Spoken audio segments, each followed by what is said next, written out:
Good morning, afternoon or evening, wherever you are. I'm Paul Clark and welcome to my studio. And I hope everybody is keeping well. So, what have I got for you today? Well, we're going to have a go at this little seascape with a natural arch. So come and join me and we'll paint this step by step together.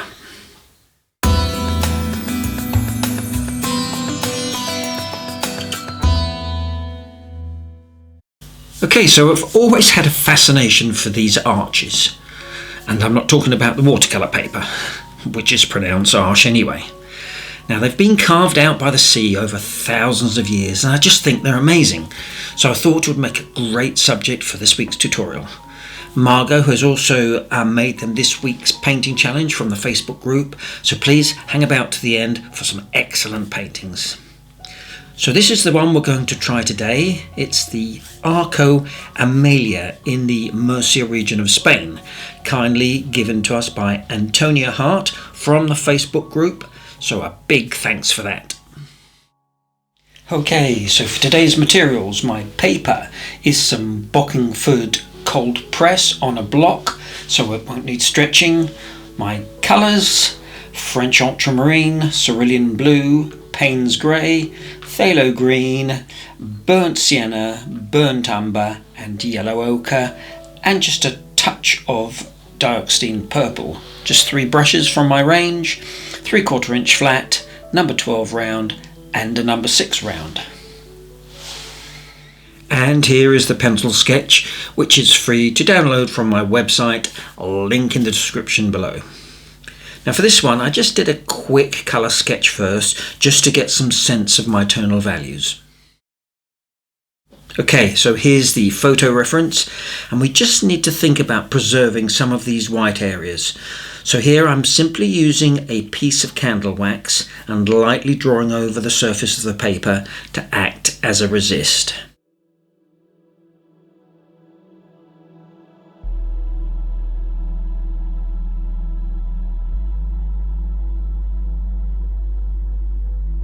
And here is just a little masking fluid.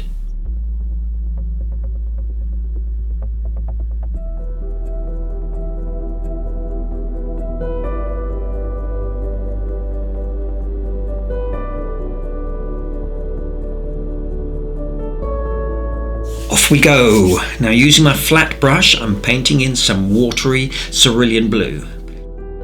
And then wetting with clean water all this centre area.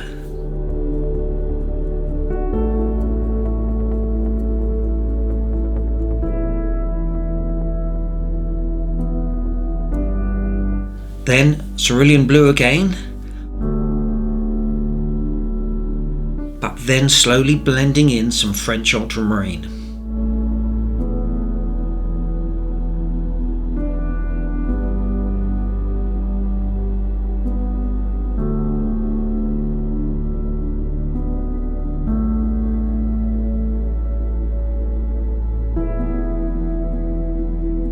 Now, still wet, in with some phthalo green or some viridian, and again merging into the wet wash.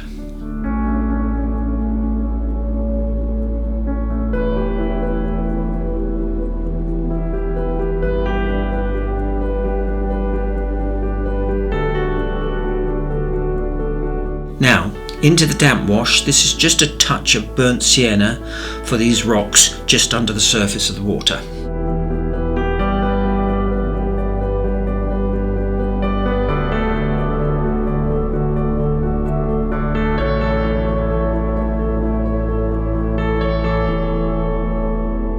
So let this totally dry, and here with a very watery mix of burnt umber and using my number 12 brush for this distant headland.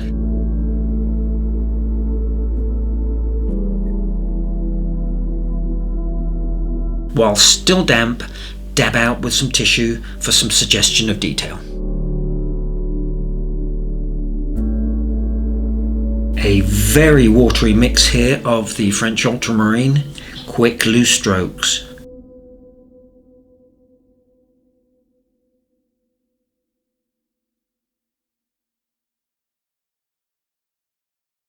Here I'm just adding a little touch of the phthalo green into the dry wash.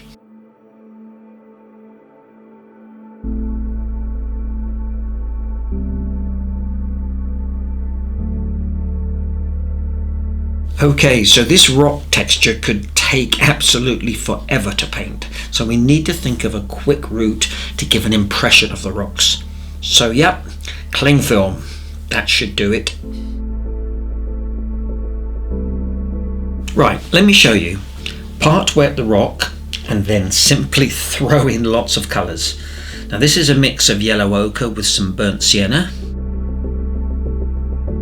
Then some burnt umber, more burnt sienna, French ultramarine, even a bit of purple.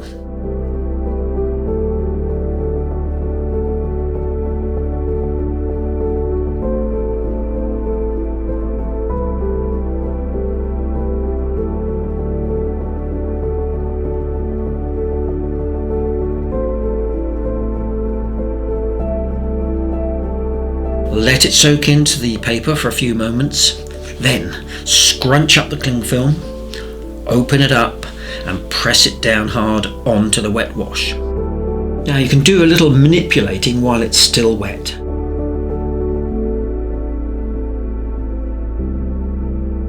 Then press down with a heavy book and leave for about 15 minutes at gas mark 6, bring to boil leave it. Slowly peel away, then voila. Now I do find you get different effects depending on what paper you use. Now this Bockingford tends to give you a fairly subtle effect, but still a great texture. And I'm doing exactly the same with this side.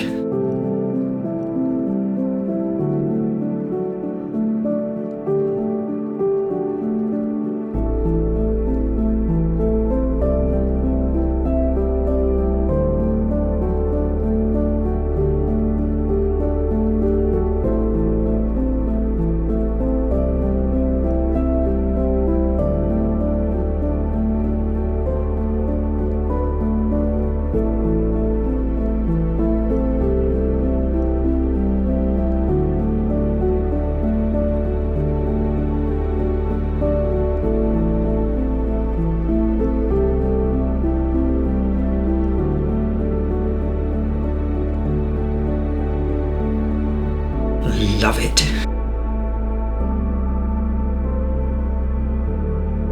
Now for the foreground rocks, and you can see the lovely effect of the wax resist here.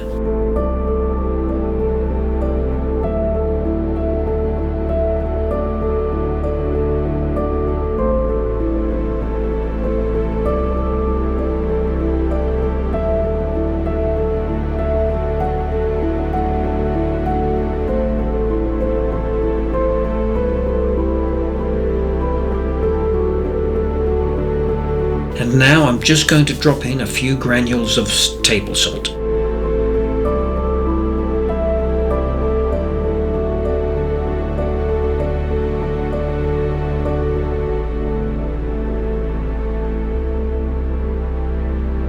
So now we need to let this totally dry. So it's a perfect time for a short break and a glass of something typically Spanish. What about some sangria? Now it must count as one of 5 a day, surely. Now for the shadows on the rocks. Now you don't want to overdo this, as it would be a shame to lose all that lovely texture we've created. So keep the washes transparent and use some of the shapes you've created by the cling film to suggest the rocks. Now I'm mainly using Payne's grey and some burnt umber.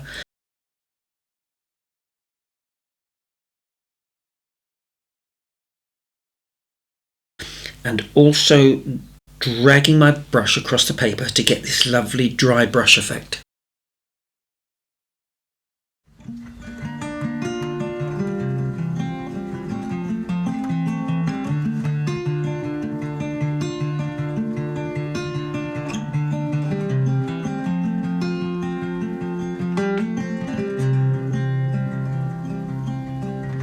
Help me out, my long lost friend. Tell me all that could have been. And if I start to lose myself, a secret I can never tell. Oh, meet me down by the coast. A slightly warmer shadow here, and this is just some burnt sienna, and I'm also softening some of the edges with clean water. The ocean tides rise and swallow the sky. I'll be waiting there for you.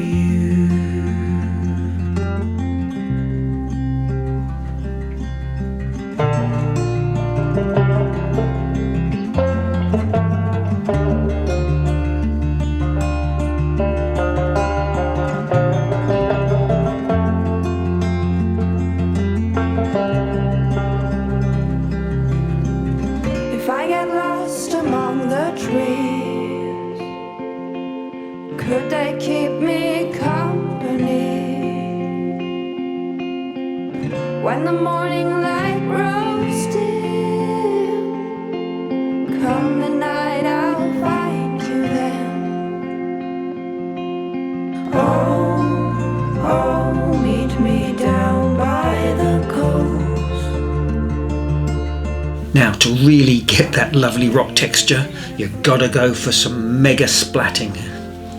And this is both some burnt umber and burnt sienna. Tides rise and swallow the sky. I'll be waiting there for you.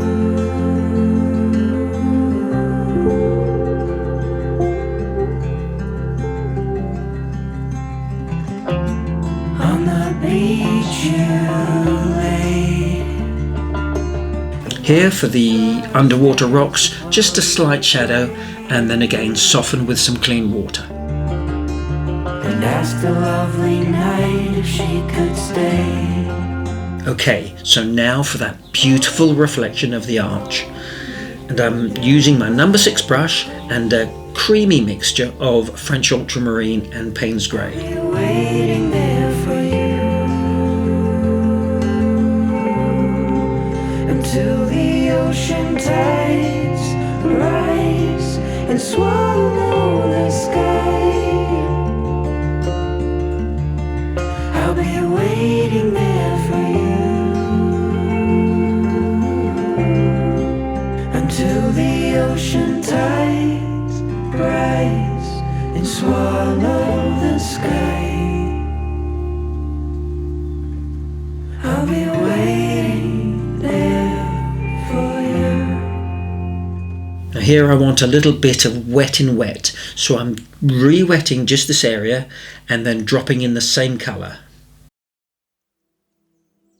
Adding in some burnt sienna and yellow ochre.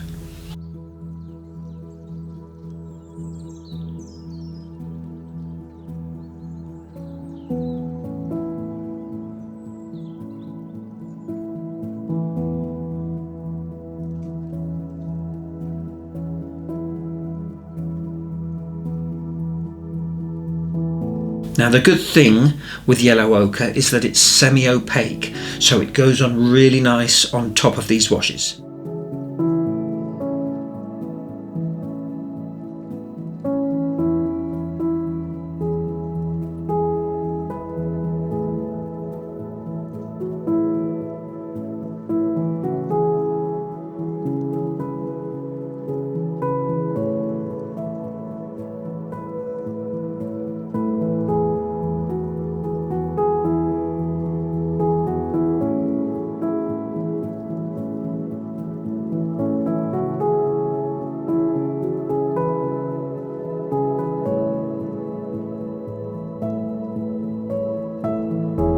Just a few final details here in the distance with some French ultramarine, but with a very light touch.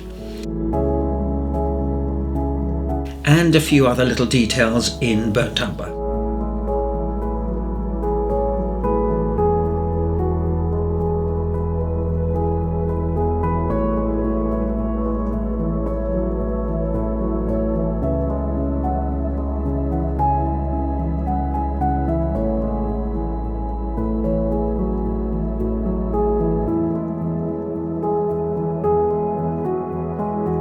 So make sure everything is totally dry, then lift off the masking fluid.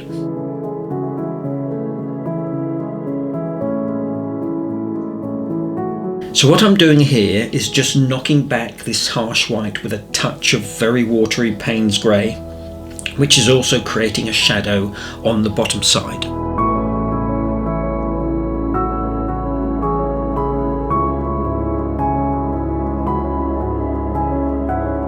Final little touches here with some white gouache, and if truth be known, I could have really painted all of this in the same way rather than masking it out, but hey ho.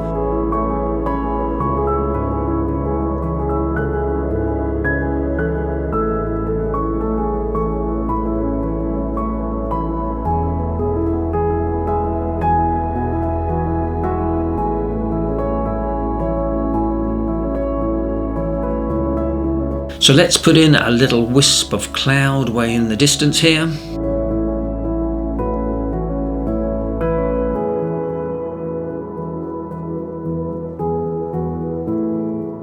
And here with my magic scalpel, a very light scratching out a few little subtle highlights.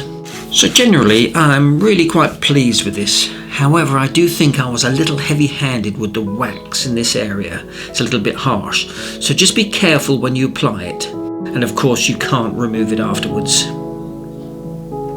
There we go, all done. Oops, I forgot to sign it.